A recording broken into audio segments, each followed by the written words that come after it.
kasar karena berkata-kata tubuh yang halus. Nah, sampai di sini pahamlah kita. Ini namanya mi'raj jasmani. Ya. Mi'raj jasmani, kita naik dari tubuh yang kasar, kita tinggalkan tubuh yang kasar, masuk kita ke tubuh yang halus. Nah, ternyata ada kesimpulan, oh tubuh yang halus itu.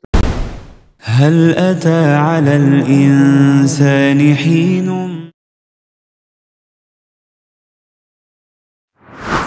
Carilah siapa diri kita ini.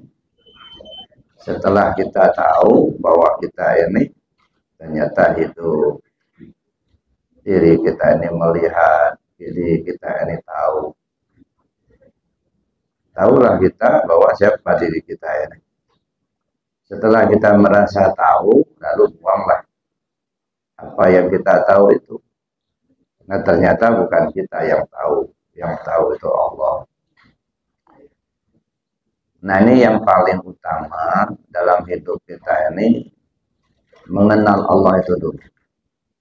Sehingga dalam istilah orang tasawuf, awwalu wajibin 'alal insani ma'rifatul ilahi istiqoni. Kewajiban pertama bagi manusia itu adalah mengenal Tuhannya dengan penuh keyakinan. Itu yang pertama. Maka sering saya sampaikan, tugas utama manusia hidup di dunia ini bukan untuk ibadah. Tugas utama manusia hidup di dunia ini untuk mengenal Allah. Ana kanzan makhfiya fa uhibbu an u'rafa fa khalaqtul asya liya'rifuni. Saya ini perbendaharaan yang tersembunyi, kata Allah. Saya senang untuk dikenali. Maka aku jadikanlah makhluk ini supaya mereka mengenal aku. Sehingga di dalam ayat yang bunyinya wa ma khalaqtul jinna wal insa illa liya'buduni ay liya'rifuni. Tidaklah kujadikan jin dan manusia melainkan supaya mereka mengenal aku. Nah, ini yang pertama yang perlu kita cari tahu untuk mengenal Allah itu dulu. Ya. Sehingga dalam kajian tasawufnya disebut la yasihul ibadah illa bima'rifatil ma'bud. Tidak sah ibadah kalau tidak mengenal siapa yang dia sembah. Nah, jadi jangan sampai kita ibarat kata orang, payah badan hati susah. Perasaan kita sudah rajin betul ibadah, tapi pada akhirnya ternyata ditolak. Kenapa ditolak? Karena tidak mengenal siapa yang kita sembah. Nah, maka kita perlu mencari itu. Itu yang pertama dulu. Dan waktunya sangat singkat, Bapak Ibu.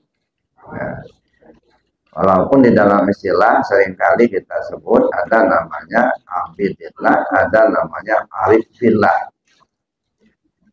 Kalau abidillah itu orang yang rajin ibadah, walaupun dia tidak mengenal Allah. Itu abid. Kalau arif billah, dia mengenal Allah. Nah, jadi beda. Al-abid sayyarun ilal jannah, wal arif fayyarun ilal qurbah. Orang abid itu ibarat jalan kaki menuju surga. Sedangkan orang arif terbang menuju Allah. Beda.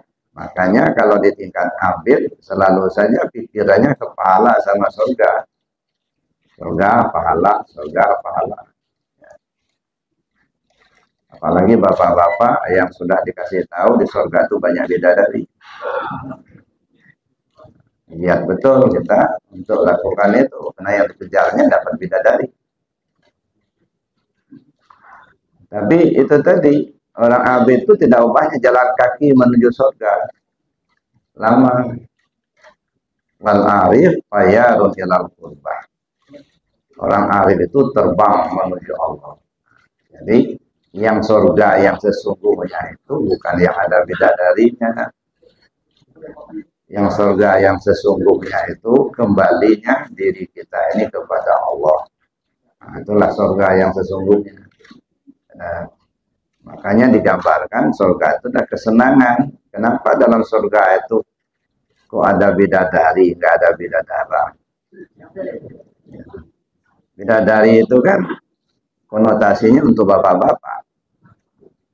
Ibu-ibu nggak punya bidadara. Kenapa, Bu? Kok di surga nggak ada bidadara? Kenapa di surga ada bidadari? Ya, gambaran surga itu ada kesenangan. Puncak kesenangan bapak-bapak itu ya perempuan. Itu puncak kesenangan bapak-bapak. Makanya biarpun duitnya habis, yang penting dapat yang mudah. Kalau ibu-ibu enggak, puncak kesenangan ibu-ibu bukan laki-laki, bukan duit. Ya, itu puncak kesenangan ibu-ibu, perhiasan, duit. Makanya kata Nabi, yumtahanul mar'atu bil zahab wa yumtahanul rajulu bin nisa. Wanita diuji sama duit, laki-laki diuji sama wanita. Makanya saya bilang tadi, walaupun duitnya banyak habis, yang penting dapat yang mudah. Yang perempuan juga begitu, nggak apa-apa tua-tua, yang penting banyak duit. Gitu ya. Jadi surga itu adalah kesenangan. Nah, jadi yang kita kejar sekarang ini, bagaimana kita mengenal Allah itu dulu. Jalan untuk mengenal Allah itu banyak sekali, Bapak Ibu. Nah, banyak jalan kita untuk mengenal Allah. Tapi paling utama ada dua jalan. Ya. Adapun kita mengaji tarekat, makna tarekat jalan kepada Allah. Jadi tarekat itu ada tarekat dalam pengertian amaliyah, ada tarekat dalam pengertian ilmiah. Kalau tarekat dalam pengertian amaliyah itu zikir. Ada tarekat qadiriyah, ada tarekat nakabandiyah, ada tarekat satariyah, ada tarekat samaniyah, dan macam-macam. Tapi intinya sama, itu perjalanan menuju Allah dengan cara beramal. Itu tarekat dalam pengertian amaliyah. Tapi ada tarekat dalam pengertian ilmiah. Apa itu tarekat? Jalan. Jalan kita untuk mengenal Allah. Jalan kita untuk sampai kepada Allah. Maka disebutkan, adapun kita mengaji tarekat, makna tarekat jalan kepada Allah. Mana yang menjadi jalan kita untuk menuju Allah? Itu ada dua. Yang pertama, kajian tubuh yang kasar. Yang kedua, kajian tubuh yang halus. Maka dalam kajian, sebelum kita berguru, guru belum mengajarkan kepada kita, terbenarlah oleh kita, tubuh kasarlah yang hidup. Tubuh kasarlah yang tahu. Tubuh kasarlah yang berkuasa. Tubuh kasarlah yang berkehendak. Tubuh kasarlah yang melihat. Tubuh kasarlah yang mendengar. Tubuh kasarlah yang berkata-kata. Nah, ini kita belum belajar ini. Jadi artinya bayangan kita dan paham kita, sementara ya tubuh kasar inilah yang hidup. Tubuh kasarlah yang tahu. Tubuh kasarlah yang melihat, mendengar, yang berkuasa, yang berkata. Ini paham sementara. Ya. Nah, kita belum belajar. Dan memang kenyataannya seperti itu. Gitu. Tubuh kasar kita hidup, tubuh kasar kita mendengar, tubuh kasar kita melihat. Tapi ternyata, coba kita analisa, benarkah tubuh kasar kita ini hidup? Ya. Benarkah tubuh kasar kita ini melihat, mendengar? Nah, kita renung, kita perhatikan si mayat. Orang yang sudah mati, telinganya masih ada.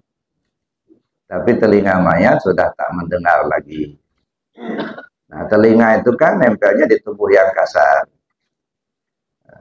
Jadi mayat masih punya telinga, cuma tidak mendengar lagi. Oh, kalau begitu bukan telinga ini yang mendengar.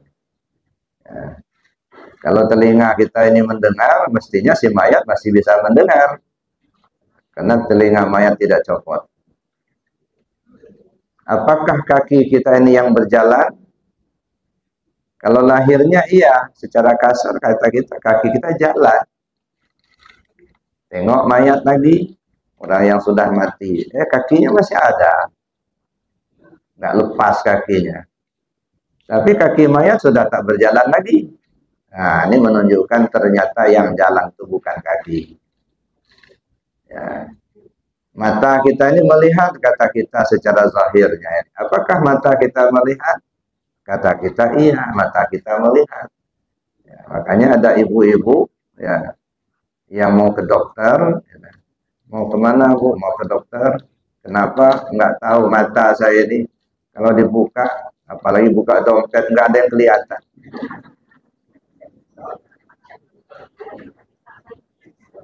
Makanya saya lihat itu, walaupun itu mungkin konten ya gitu ya, ada ibu-ibu datang ke dokter.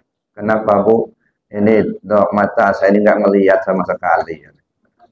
Dikeluarkannya angka-angka 1, 2, 3. Ini kelihatan nggak Bu? Oh, nggak kelihatan sama sekali.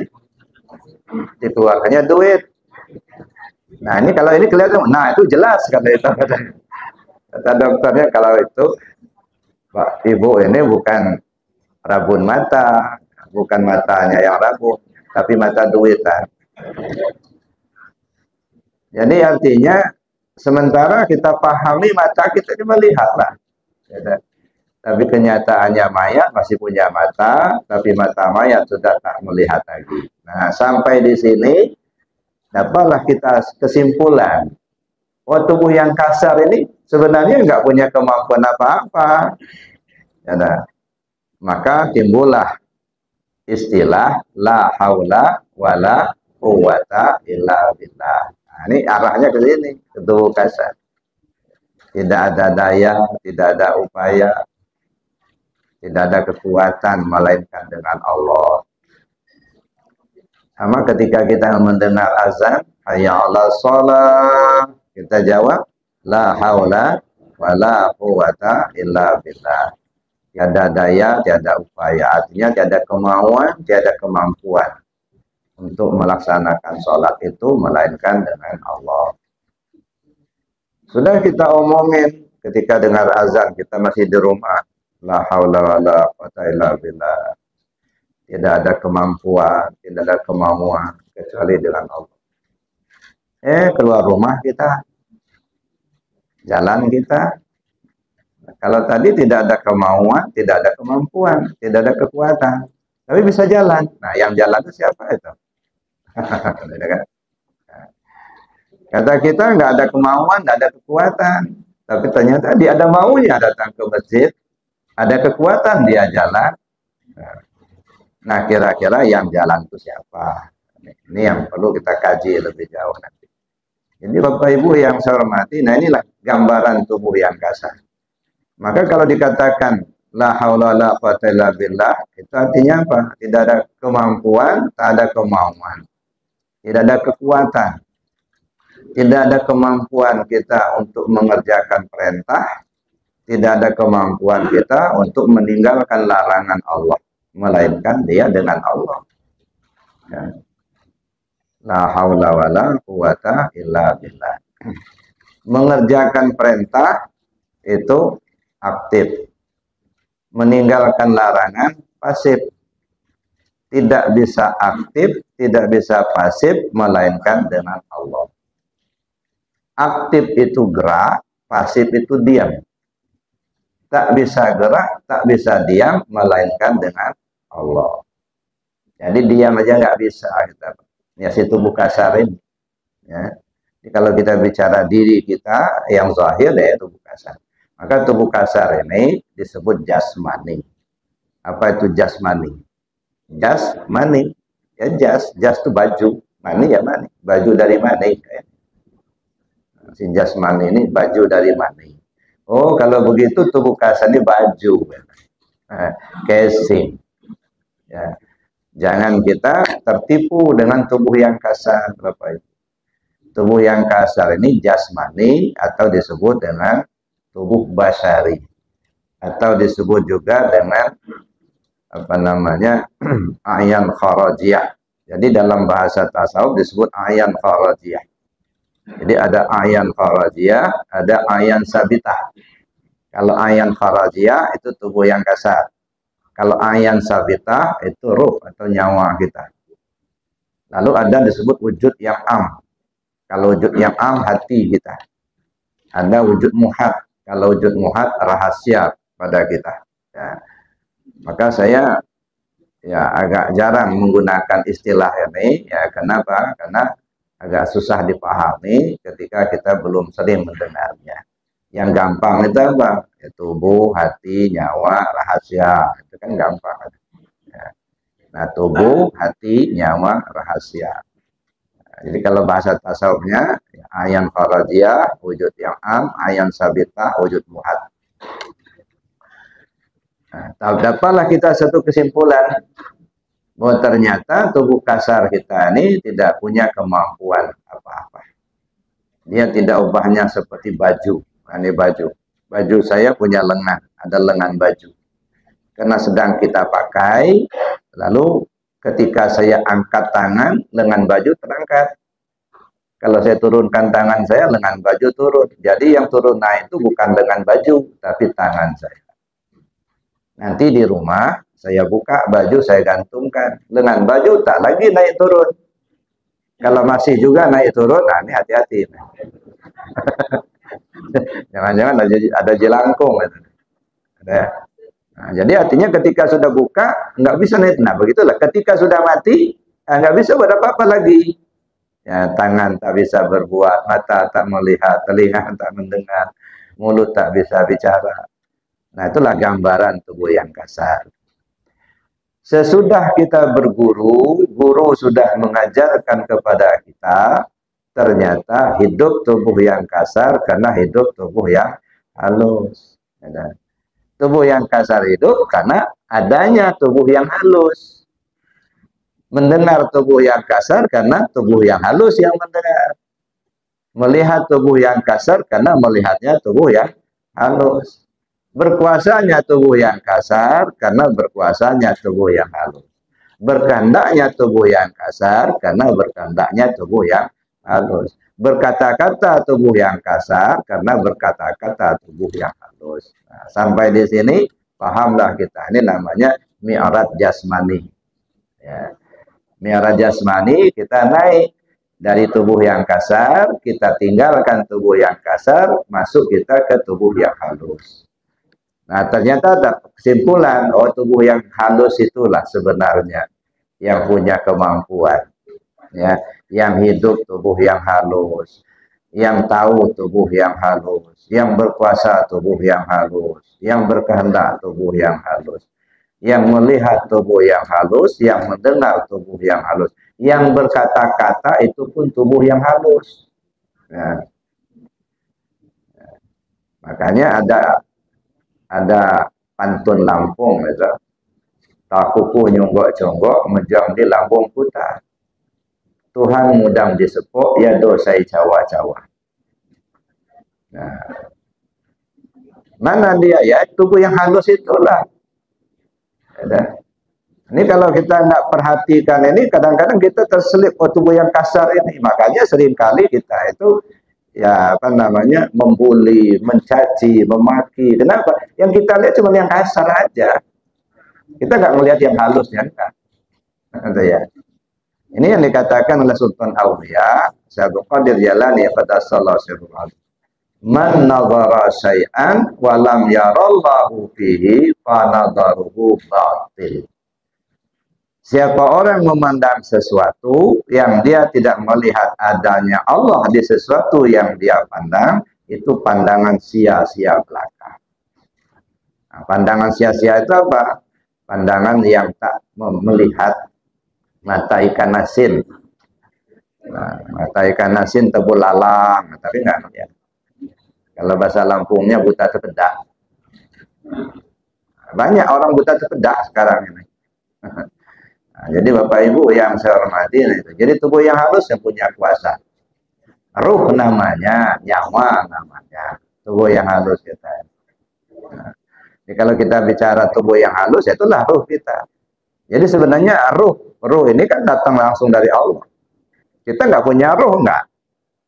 Cuman kata kita saja, karena kita merasakan di tubuh yang kasar tadi, maka kita katakan kita ini punya ruh. Cuman kalau ditelusuri, Bapak dapat ruhnya dari mana? Belinya di mana? Bikinnya kapan? Kita nggak pernah beli, nggak pernah bikin, tapi punya. Dari mana dapat? Nah, karena faktu fihi min ruhi. Kutiupkan ruhku, kata Allah. Oh, kalau gitu ruhnya Allah, itu bukan ruh kita, bukan. Cuman kita aja yang sombong, ngaku-ngaku punya. Nah, ini yang bahayanya.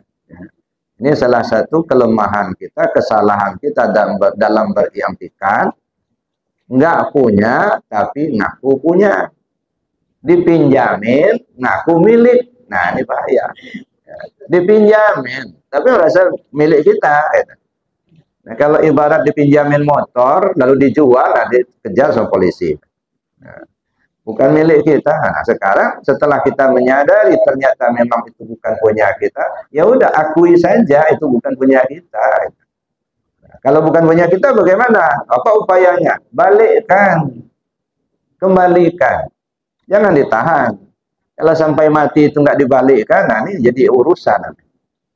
Maka diingatkan oleh Allah, wa anfiqu mimma razaqnakum min qabli an ya'tiya ahadakumul maut.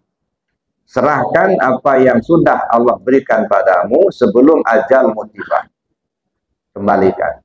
Nah, mengembalikannya inilah yang jadi membutuhkan proses, ya.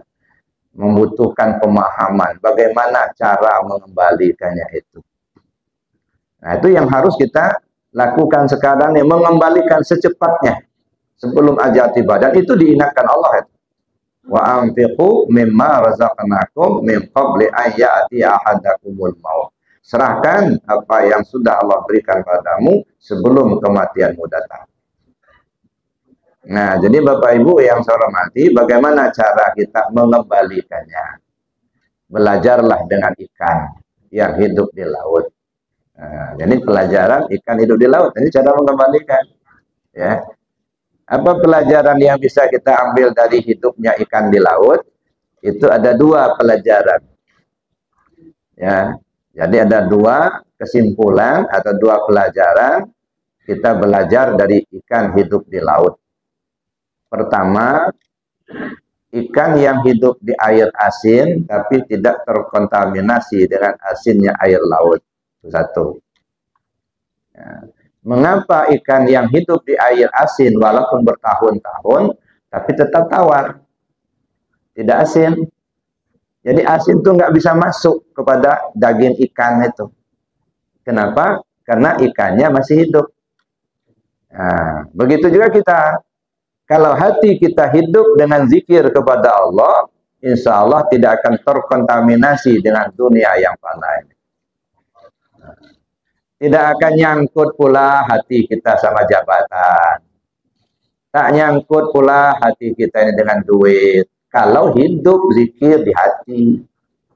Itu makanya ibaratnya asin tidak masuk kepada ikan yang hidup di laut. Kenapa? Karena ikannya hidup. Nah, begitu artinya kita. Ini kalau hati kita hidup dengan zikir kepada Allah, insya Allah tidak akan terkontaminasi dengan dunia. Seorang bendahara yang pegang duit banyak, ngitungnya capek, tapi nggak buta matanya melihatnya. Nggak hijau pula matanya melihat duit banyak. Memang tahu betul dia bukan duit dia. Cuman kadang-kadang sakit hati juga, Pak, tolong Pak, katanya. Ya, kita ini nggak ada apa-apa, Pak, cuman ngitung aja, katanya. Nah, memang mau berapa? Ya terserah Bapak. Udah, nyangkut di hati. Ya, jabatan juga begitu. Nah, kadang-kadang kita tidak menghadap ke kiblat, Pak. Makanya dulu pernah saya katakan, kenapa orang yang sudah meninggal, ya kan, ada talqin mayat, segala. Ya. Orang sudah meninggal, sudah dikubur, kembang sudah ditabur, nah duduklah seorang ustadz, baca talqin mayat. Apa talqin mayatnya? Wahai fulan bin fulan, kalau datang dua orang malaikat kepadamu, janganlah engkau takut, karena mereka juga hamba Allah. Mereka adalah mungkar dan nakir. Apabila mereka bertanya kepadamu, siapa Tuhanmu, siapa nabimu, siapa imammu, kemana kiblatmu, siapa saudaramu, jawablah dengan lisan yang fasih, Allah Tuhanku, Muhammad nabiku, Al-Quran imamku, Baitullah kiblatku, muslimin muslimat saudaraku. Ini kapan disampaikan? Setelah dikubur dalam tanah. Dengan tidak bermaksud menyalahkan, tetapi coba lihat dengan pandangan ma'rifat. Ya. Siapa yang diajar? Yang mayat yang dikubur. Kalau zahirnya mana? Dikubur di tanah. Siapa itu mayat? Diri orang yang sudah mati. Mana diri? Nah, ini kuburan. Jasad kita ini ibarat kuburan, Pak. Inilah kuburan yang berjalan. Nah, ini jasad kita inilah. Kuburan yang berjalan. Yang terkubur siapa? Ya diri kita lagi terkubur di dalam ini. Nah, sedang terkubur sekarang, coba tanya. Ya, kan? Tanya. Wahai Sulyadi, siapa Tuhanmu? Ini maaf, kayak Sulyadi terus yang jadi contoh.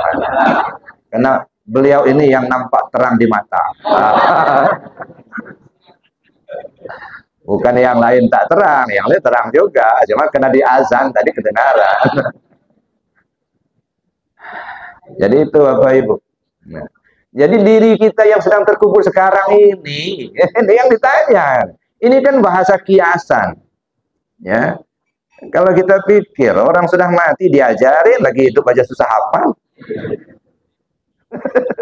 Udah mati, baru diajar siapa Tuhanmu? Lagi hidup aja nggak paham-paham. Tapi bahasa itu bahasa kiasan, Bapak Ibu.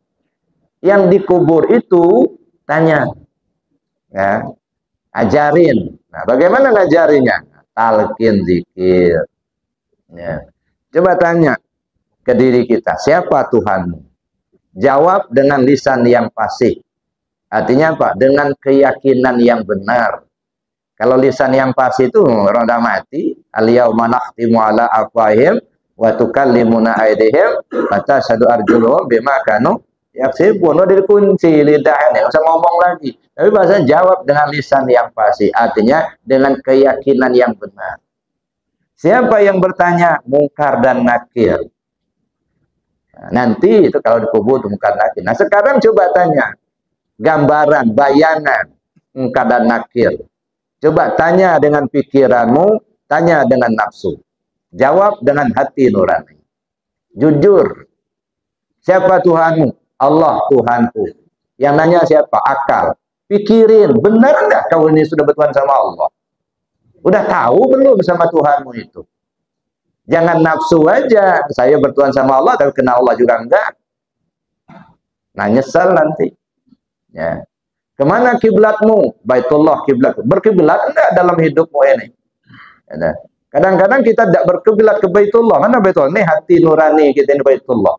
Qalbul mu'minin Baitullah. Inilah Baitullah. Berkiblat enggak ke situ dalam hidupmu ini? Dalam memilih dalam pemilu berkiblat ke sini enggak atau ke duit kiblatnya? Banyak kita enggak berkiblat ke sini.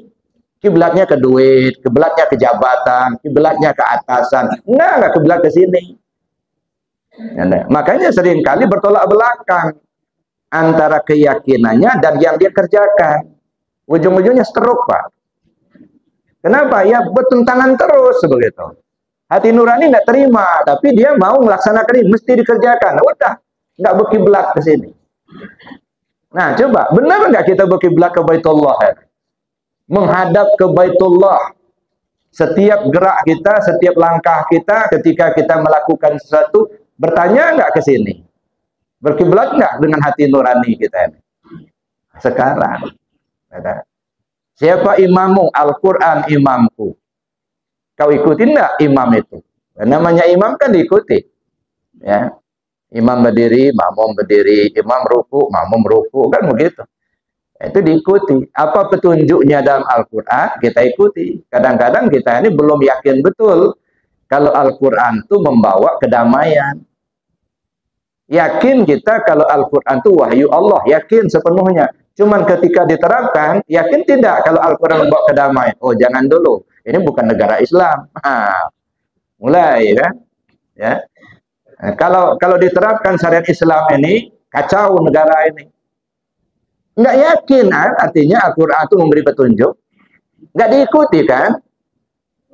Hurimat alaikumul maitatu waddamu wa lahmul khinzir. Diharamkan kamu bangkai, darah, dan daging babi. Tapi babi dijual semua. Daging babi pun dijual, dimakan pula. Nggak nunjuk, nggak ngikut petunjuk. Ya. Jadi Al-Quran itu kadang-kadang hanya nyanyian. Hanya laguan. Na'udzubillah. Bangga kita dengan menyanyikan, melagukan Al-Quran. Tetapi kita abaikan petunjuknya. Musabaqah kita laksanakan di mana-mana tiap tahun. Tapi petunjuknya tidak diikuti. Maka saya bilang Al-Quran itu bukan nyanyian. Al-Quran itu hudal linnas, petunjuk buat manusia. Ikuti petunjuknya. Nah, cuman untuk menyelami petunjuk Al-Quran ini tidak gampang, Bapak Ibu. Ya, karena tidak semua kita ngerti bahasa Arab. Ya. Ngerti bahasa Arab pun belum tentu bisa menemukan petunjuk suci yang terkandung dalam Al-Quran itu. Sangat tergantung petunjuk Allah kepada yang bersangkutan. Nah, maka kita perlu mendekat kepada Allah supaya kita menemukan petunjuk itu. Ya, banyak sekali Bapak Ibu. Ayat-ayat Al-Quran itu salah satunya saya baca tadi. Wa anfiqu mimma razaqnakum min qabli an ya'ti ahadakumul maut. Infakkan apa yang ada padamu, apa yang Allah berikan padamu sebelum kematianmu datang. Nah, persepsi kita selama ini, kalau yang namanya infak sedekah duit, gitu. Infak harta, bukan Pak. Mimma razaqnakum. Apa yang sudah kami berikan padamu, serahkan kembali. Jadi wa anfiqu mimma razaqnakum itu artinya serahkan apa yang sudah kami berikan padamu sebelum kematianmu datang. Kalau diserahkan kepada siapa diserahkan? Kepada yang berhak menerima. Siapa yang berhak menerima? Tentu yang punya, yang milik. Siapa yang milik? Allah yang punya. Kembalikan kepada Allah. Apa yang kita kembalikan? Sifat 7 yang ada di diri kita ini terutamanya itu milik Allah. Balikkan. Hayat punya Allah, bukan punya kita. Ya. Ilmu punya Allah, bukan punya kita. Kita nggak punya ilmu, nggak. Yang punya ilmu itu Allah. Nah, makanya ada istilah, ya, Imam Syafi'i berkata, siapa orang yang belajar tasawuf waktu pagi, waktu sore dia bodoh. Siapa orang belajar tasawuf selama 40 hari, dia tidak akan menjadi normal. Nah, ini yang kadang-kadang digaung-gaungkan oleh orang yang tak paham. Akhirnya orang Islam ketakutan belajar tasawuf. Ya. Siapa orang belajar tasawuf di waktu pagi, di sore hari dia bodoh. Maksudnya bukan bodoh idiot. Tidak mengaku kalau dirinya yang tahu. Yang tahu itu Allah. Tidak merasa kalau dirinya yang pintar itu Allah. Jadi bodoh. Jadi bukan bodoh idiot, bukan. Tidak merasa tahu. Tidak merasa berilmu. Nah, kalau dia sudah belajar tasawuf, ya. Siapa orang belajar tasawuf selama 40 hari, artinya riyadhah 40 hari, maka dia tidak akan menjadi normal. Nah, ini juga diulang-ulang terus sehingga orang takut belajar tasawuf. Karena nanti nggak normal, padahal nggak begitu maksudnya. Yang normal itu kalau di sebalik dinding nggak kelihatan lagi, itu normal. Karena ditutup sama dinding. Orang yang belajar tasawuf, yang Allah bukakan hijabnya, sehingga dia mukasafah, jangankan di sebalik dinding, balik pulau kelihatan sama dia. Nah, ini kan tidak normal. Kan? Jadi tidak normal dalam pengertian positif, bukan tidak normal dalam pengertian negatif. Kalau yang normal, Pak, kalau nggak diomongin sama mulut, kan nggak kedengaran sama kita nggak tahu. Gitu. Tapi mereka yang dibukakan Allah hijabnya, jangankan diomongkan dengan mulut, terbetik di hati saja dia tahu. Ya, saya mengalami yang begitu dulu. Ya. Jadi saya berangkat dari Lampung mau minta talqin sama Abah di Suryalaya. Ya, ikut manakib. Ya. Selesai manakib, ya karena belum sempat ketemu Abah, nah saya minat. Ya. Mau minta talqin besok subuh. Begitu selesai subuh, saya ini di sana belum ketemu penguasa Abah kan. Ya. Tapi niat dari Lampung saya mau minta talqin sama Abah. Pikiran saya Abah itu nakinya di masjid. Ya, sudah selesai subuh saya duduklah di masjid itu. Nongkrong di sana, nunggu. Pikiran saya Abah nakinya di masjid. Sedang rupanya mereka talqinnya di rumah madrasah, di rumahnya Abah. Ada almarhum Pak Agus ketika itu ya yang mengatur ya jamaah yang mau talqin gitu ya. Beliau sudah tutup pintu. Udah siap Bah katanya. Yang mau talqin. Diam Abah sebentar, cerita Pak Agus. Oh belum, kata Abah. Ada satu orang dari Lampung di masjid, panggil. Padahal saya belum ketemu apa, kalau mau cerita. Datang Pak Agus ke masjid. Ada yang dari Lampung nggak? Ada, saya bilang. Itu ditunggu Abah katanya di madrasah. Nah, langsung saya berangkat ya ke madrasah itu. Rupanya ruang itu sudah penuh Pak. Sudah penuh yang mau talqin itu. Ada satu tempat duduk pas di depan Abah. Begitu saya buka pintu, orang begini semua. Nah, akhirnya saya duduk pas di depan Abah. Kok Abah tahu ada yang dari Lampung? Padahal saya belum pernah ketemu sama Abah. Nah ini namanya tidak normal. Ya, dan kalau yang normal kan diomongin dulu, baru tahu kan? Itu normal. Nah ini belum diomongin, berketemu aja belum tahu. Nah ini kelebihan. Artinya kalau Allah bukakan hijab. Jadi jangan dipahami kalau orang belajar tasawuf 40 hari dia tidak normal lalu negatif, bukan, Pak. Ya. Itu artinya Allah berikan kelebihan kepada yang bersangkutan, terbuka hijabnya. Ya. Jadi Bapak Ibu yang saya hormati, itu kita belajar tasawuf. Nah, itu kelebihan-kelebihannya. Makanya untuk itu kita perlu mengkaji diri. Kita kembali kepada pokok persoalan tadi. Jalan kita untuk menuju Allah, mengenal Allah itu dua. Yang pertama, kajian terhadap diri yang kasar, kemudian terhadap diri kita yang halus.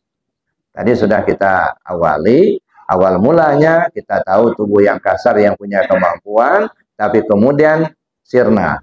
Tubuh yang kasar tidak punya kemampuan apa-apa, ya, ternyata tubuh yang halus itulah yang tahu, tubuh yang halus itu yang hidup, tubuh yang halus itulah yang berkuasa, yang berkehendak, yang melihat, yang mendengar, dan yang berkala. Nah, sampai di sini kita paham bahwa diri yang halus itulah sebenarnya diri kita. Kalau ini casingnya saja. Nah, naik lagi, jangan berhenti dulu di situ, Pak. Tubuh halus itu ruh namanya, nyawa namanya, Muhammad namanya, atau disebut Nur Muhammad. Yang tubuh yang halus. Ya, nah tubuh yang halus yang namanya nyawa ini ruh itulah. Karena ruh kita ini itu yang asalnya dari Allah itu ruh itu. Yang ruh kita ini kalau dia menghidupkan nyawa namanya. Tapi kalau dia membedakan yang benar dan yang salah, yang hak dengan yang batil, akal namanya. Kalau dia memahami, hati namanya. Kalau dia punya kemauan, nafsu namanya. Nah ruh itulah. Ya, kita jangan apa namanya, jangan dibingungkan dengan istilah-istilah itu. Ya, ruh itu kalau dia sampai ke mata, ya basor namanya. Kalau dia ke telinga, sama namanya. Ya, makanya dari sekian banyak istilah, ya pekerjaannya, tugasnya sama dengan satu orang, misalnya Pak Sulyadi lagi. Nah, dia kalau lagi azan muazin kata orang. Tapi kalau dia di bengkel, nah bengkel kata orang. Ya. Kalau dia di dagang, ya kalau di jualan, pedagang kata orang. Tapi kalau dia lagi nyangkul di sawah, di ladang, petani kata orang. Ya inilah orangnya. Ya dah. Makanya suhudul wahdah fil kasrah. Pandang satu dalam banyak. Ya. Ketika kita memandang satu, terlihat banyak. Tapi ketika kita memandang banyak, terlihat satu. Nah, ini makanya ada kajian suhud. Ada 3 tingkatan suhud. Suhudul wahdah fil wahdah, suhudul wahdah fil kasrah, suhudul kasrah fil wahdah. Nah, insya Allah pada kesempatan lain kita coba kaji itu. Nah, tapi kita lihat dulu yang satu ini. Ini kan belum selesai. Nah, baru sampai kita tubuh yang halus, Pak. Udah, kita tinggalkan tubuh yang kasar nih. Ya, tubuh yang halus kita fokus sekarang. Ternyata tubuh yang halus itu ruh. Ruh itu apa? Fanafakhtu fihi min ruhi. Kutiupkan ruhku. Ruhnya siapa? Ruhnya Allah. Berarti ruh itu ada yang menghidupkan. Ruh itu tidak bisa hidup sendiri tanpa hayat Allah. Ya. Ruh itu tidak bisa mendengar tanpa samanya Allah. Ruh itu tidak bisa melihat tanpa basarnya Allah. Oh, kalau begitu yang hidup itu siapa? Allah yang hidup, bukan ruh. Naik lagi, ini namanya mi'raj Ruhul Kudus. Dari mi'raj jasmani sampai kita kepada ruhani. Ini melihat lagi ke atas, mi'raj Ruhul Kudus, naik kita kepada Allah. Berarti Allah lah yang tahu, Allah lah yang hidup, Allah yang kuasa, Allah yang mendengar, Allah yang melihat, Allah lah yang berkalam. Nah, hilang tubuh yang kasar, hilang pula tubuh yang halus, yang terlihat Allah. Nah, Allah yang melihat, Allah yang mendengar, Allah yang hidup, Allah yang tahu. Nah, bagaimana kita menghilangkan keakuan diri kita itulah. Ngaku-ngaku kita yang pinter, buang jauh-jauh itu. Ya dah. Kita nggak tahu apa-apa, yang tentu Allah. Contohnya begini, ini warna apa, Bu? Hitam, kata kita. Kata Allah ini warna apa? Ya hitam juga, karena kita tahu hitam dikasih tahu sama Allah. Sebelum dikasih tahu Allah dulu nggak tahu kita ini warna apa. Coba tes, bayi baru lahir tanya, jabang bayi ini warna apa nih? Hehehe. Nggak tahu dia. Kenapa? Ya belum dikasih tahu. Wa 'allama Adamal asma'a kullaha. Allah mengajar Adam itu dengan berbagai nama. Ini namanya air, ini namanya api. Oh, tahulah kita. Oh, ini namanya besi, ini namanya tajam. Ya, ini panas, ini dingin. Itu nama-nama. Tahu kita. Siapa yang ngasih tahu? Ya Allah. Kalau begitu yang berilmu siapa? Allah yang berilmu, bukan kita. Ya, nah, setelah kita paham itu, berarti kita nggak tahu apa-apa. Yang tahu hanya Allah. Nah, maka kita kembalikan semuanya kepada Allah. Jadi kita nggak tahu. Yang ada hanya Allah. Nah, bagaimana kita merasakan, ya, merasakan ketiadaan diri kita. Makanya dulu saya katakan, yang namanya iman itu ada 3 tingkatan. Ada imannya anak-anak, ada imannya orang dewasa, ada imannya orang tua. Imannya anak-anak apa? Percaya Allah melihat, percaya Allah mendengar. Itu mah imannya anak-anak. Ya. Naik kepada orang dewasa, bukan hanya percaya Allah melihat, merasa dilihat Allah. Bukan hanya percaya Allah mendengar, merasa didengar Allah. Bukannya percaya Allah itu ada, tapi merasa bersama Allah. Untuk tingkat ini nggak masalah, karena itu makom dia. Tapi ketika kita naik ke imannya orang tua, apa imannya orang tua? Merasakan ketiadaan diri kita, yang ada hanya Allah. Nah, ketika kita berada pada makom ini, makom yang ketiga ini, maka mereka yang berada pada makom pertama dan kedua itu syirik semua itu. Masih syirik, Pak. Kenapa masih syirik? Masih merasa Allah itu melihat, dia juga melihat. Diri kita melihat, dua yang melihat. Percaya Allah mendengar, kita juga yakin kita ini mendengar. Dua yang mendengar. Bersama Allah, berarti Allah ada, kita ada. Dua yang ada. Nah, di situ letak syiriknya itu. Ya, nah, bagaimana supaya tidak syirik? Buang adanya kita. Maka iman orang tua apa? Merasakan ketiadaan diri kita, yang ada hanya Allah. Nah, tetapi merasakan ketiadaan diri kita ini nggak gampang. Ya, harus masuk ke rasa. Bukan hanya masuk ke pengetahuan. Kalau masuk pengetahuan hanya di otak, nggak masuk ke rasa. Tapi masuk ke rasa. Nah, untuk mendapatkan itu dua jalan yang perlu ditempuh. Yang pertama jalan amaliyah, yang kedua jalan ilmiah. Maka hakikat dan ma'rifat. Nah, kalau ketemu amaliyah dan ilmiah, maka disinilah ketemu nur iman dengan nur ma'rifat. Kalau nur iman membuat kita rajin ibadah. Kalau nur ma'rifat, kenal kita kepada adanya Allah. Nah, itu disebut bertemu Allah.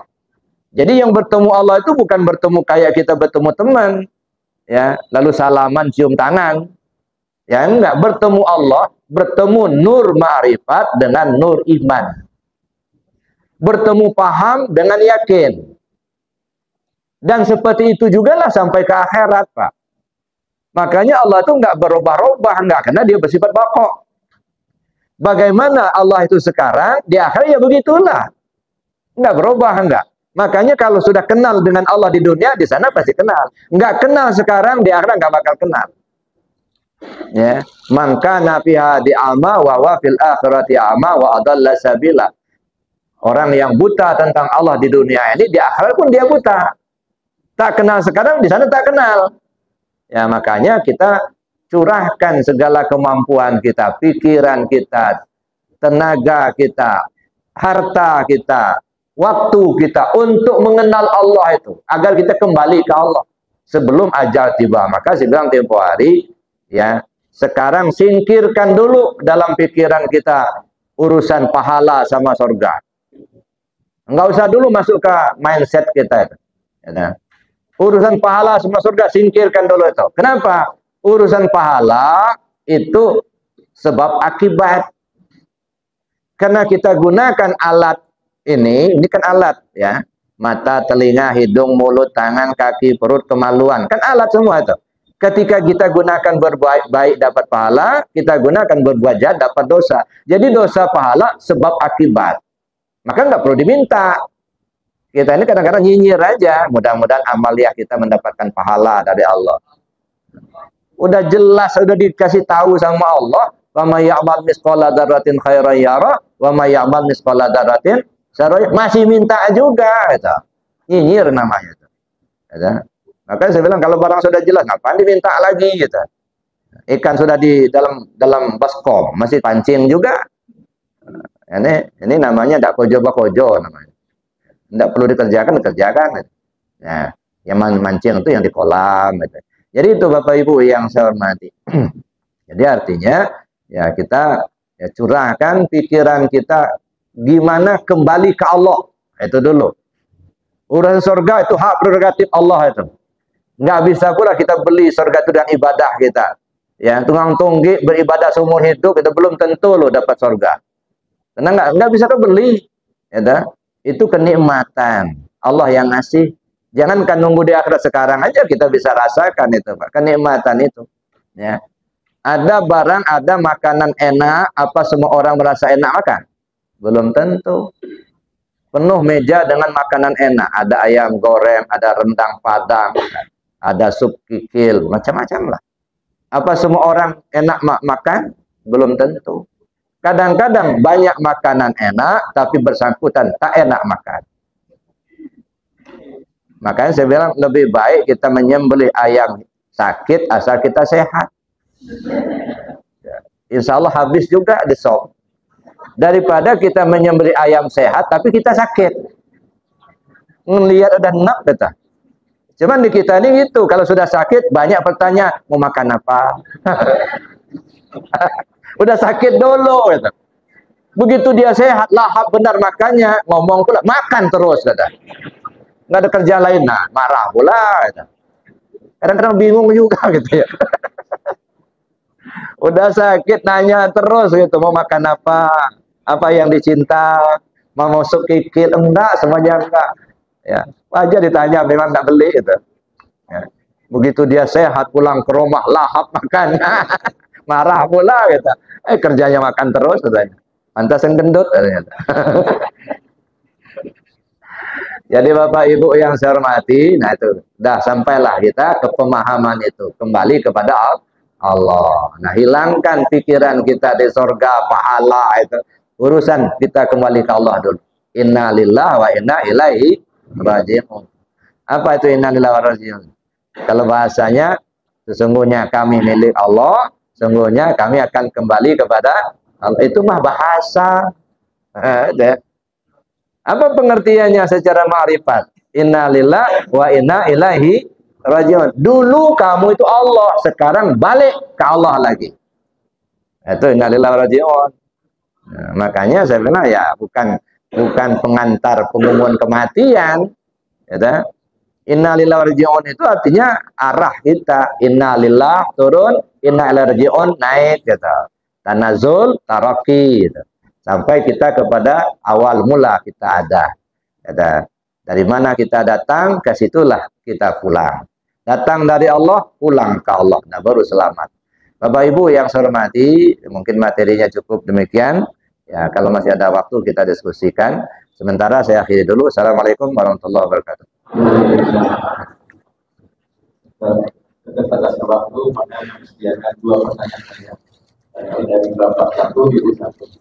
Sekarang Bapak-Bapak ada yang bertanya untuk menjelaskan, untuk lebih paham dan kita bisa amalkan dalam kehidupan kita sehari-hari. Ada? Ada.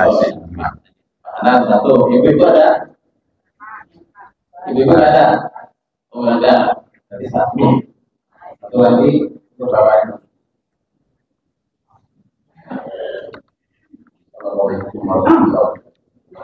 Waalaikumsalam warahmatullahi wabarakatuh. Kita mengenal di kenapa kita ini susah ya. Kalau kita kenal kawan dengan kawan si ajar kita harus susah. Itu pertanyaan. Waalaikumsalam warahmatullahi. Memang susah Pak kalau kita mengenal Allah. Karena akal kita nggak kejangkau. Tapi kalau Allah memperkenalkan dirinya kepada kita, nggak ada yang susah. Ada ya. Nah, jadi Allah yang memperkenalkan dirinya kepada kita. Ra'aitu Rabbi bi'aini Rabbi, kata Sayyidina Ali. Ya, saya melihat Tuhanku dengan mata Tuhanku sendiri. Makanya kita ya hilangkan dulu adanya kita, baru kita bisa mengenal. Maka satu lagi yang masih ketinggalan tadi, ikan hidup di laut tadi. Yang pertama, kalau kenapa asin tidak bisa masuk ke laut, ke daging ikan, karena dia hidup. Itu artinya apa? Ya, kalau kita hidup hati, kita tidak akan terkontaminasi dengan dunia. Itu yang pertama. Yang kedua, kenapa kalau ikan itu sudah mati, kok asinnya masuk? Nah, mati dulu ikannya baru masuk. Itu yang kedua. Apa maksudnya nih? Artinya mati dulu ikannya, baru asinnya masuk. Matikan dulu dirimu, baru kau akan kenal Allah. Selagi kau masih merasa ada, kau nggak akan bisa kenal. Nah, asinnya nggak bisa masuk. Maka susah kita mengenal Allah itu kenapa? Karena diri kita masih ada, kita merasa ada. Nah, coba kalau ditiadakan dirinya, nah baru kita kenal Allah. Baru bisa kita menyatakan adanya Allah ketika kita sudah tiada. Nah, makanya kata Nabi, mutu qabla antamutu. Matikan dirimu dulu sebelum kau mati. Makanya asin bisa masuk kepada ikan yang sudah mati. Kalau masih hidup nggak bisa masuk. Ya. Makanya Allah baru bisa kita rasakan adanya ketika kita merasakan ketiadaan diri kita. Nah, tapi kalau kita masih merasa ada, kita masih berpikir, kita masih melihat, itu masih merasa ada, nggak akan mungkin bisa tembus, Pak. Nah, makanya muter-muter di situlah. Karena kita masih ada itu tadi. Nah, ketika kita merasakan ketiadaan diri kita, yang ada hanya Allah, nah baru bisa kita masuk ke situ. Asin baru bisa masuk ketika ikan sudah mati. Kalau dia masih hidup nggak akan masuk. Artinya adanya Allah kita rasakan ketika kita merasa ketiadaan diri kita. Maka matikan dirimu sebelum kau mati. Saya kira demikian, Pak. Makanya susah kita nemuin kenapa masih ada. Kalau teman memang sama-sama ada, gitu kan. Apalagi ya sering traktir pula, gitu. Nah, kenal betul kita. Ya, saya kira demikian. Mungkin ada yang lain? Cukup? Masih ada? Satu ya. Makasih Bu ya. Ya. Ini dapat pengetahuan. Ya. Saya masih ingat dengan pelajaran dulu masih kecil. Ya. Jadi kalau berarti mau buang tahu, buang tahunya kan. Ya. Tapi setelah saya ada sedikit ilmu dikit, ada 4 kan, ada satu buku di Pulau. Manusia itu tahu tidak tahu kan, dan tidak tahu. Nah, ada yang tahu tidak tahu, ya kan tidak tahu. Hal ini kan dari kesimpulan Pulau dan agama Islam. Padahal kalau dia kan awalnya kan Islam, tapi bagaimana? Kita beda pemahaman lagi tentang maksudnya ada filosofinya kan, ilmu filosofi hukum. Tahunya gimana? Manusia itu ada yang tahu tidak tahunya, ada yang tidak tahu tahunya, ada yang tidak tahu tahunya, dan tidak tahu jadi manusia itu ada yang sombong. Ketika dia tidak tahu, dia bertanya, tapi dia tahu. Kalau dia tidak tahu, dia bilang apa Allah. Nah ini yang saya sedikit perlu belajar juga. Jadi gini, itu kan hadis Nabi itu, ya. Manusia ini ada 4 ya tahu, ya. Pertama, wahwa la yadri annahu la yadri. Dia tidak tahu tapi dia tidak tahu bahwa dia tidak tahu. Nah, ini bodoh kan. Ya, bodoh murakkab, jahil murakkab, bodoh asli. Dia tidak tahu tapi dia tidak tahu kalau dia tidak tahu. Nah, merasa tahu. Ya. Satu. Yang kedua, ada orang yang tidak tahu tetapi dia tahu kalau dia tidak tahu. Maka dia mau belajar. Nggak sungkan-sungkan dia belajar sama anak kecil, walaupun kita sudah tua, tapi karena dia merasa memang nggak tahu, dia belajar sama yang muda-muda, nggak masalah, nggak merasa malu. Ya, dah. Ini orang yang tidak tahu, tetapi dia tahu betul kalau dirinya nggak tahu, maka dia belajar. Itu yang kedua. Yang ketiga, ada orang yang tahu, tetapi dia tidak tahu bahwa dia tahu. Nah, dia tahu, cuman dia nggak sadar kalau dirinya orang tahu. Makanya ada yang sarjana, ada yang profesor, ya, malah korupsi, gitu. Nah, karena dia nggak tahu kalau dirinya orang tahu.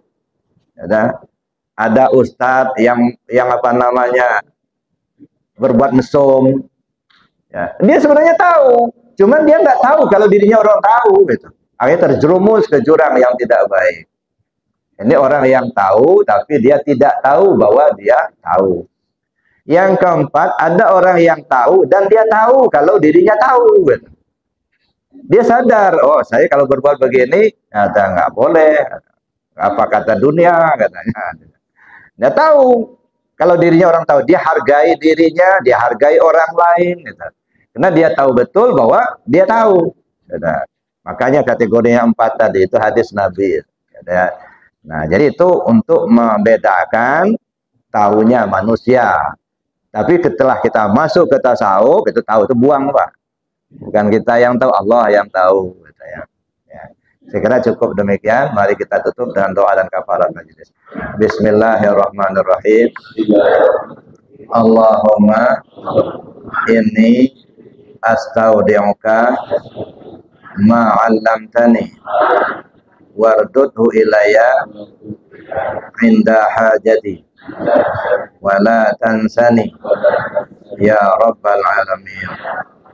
Subhanakallahumma wa bihamdika asyhadu an la ilaha illa anta astaghfiruka wa atubu ilaik. Assalamualaikum warahmatullahi wabarakatuh. هل أتى على الإنسان حين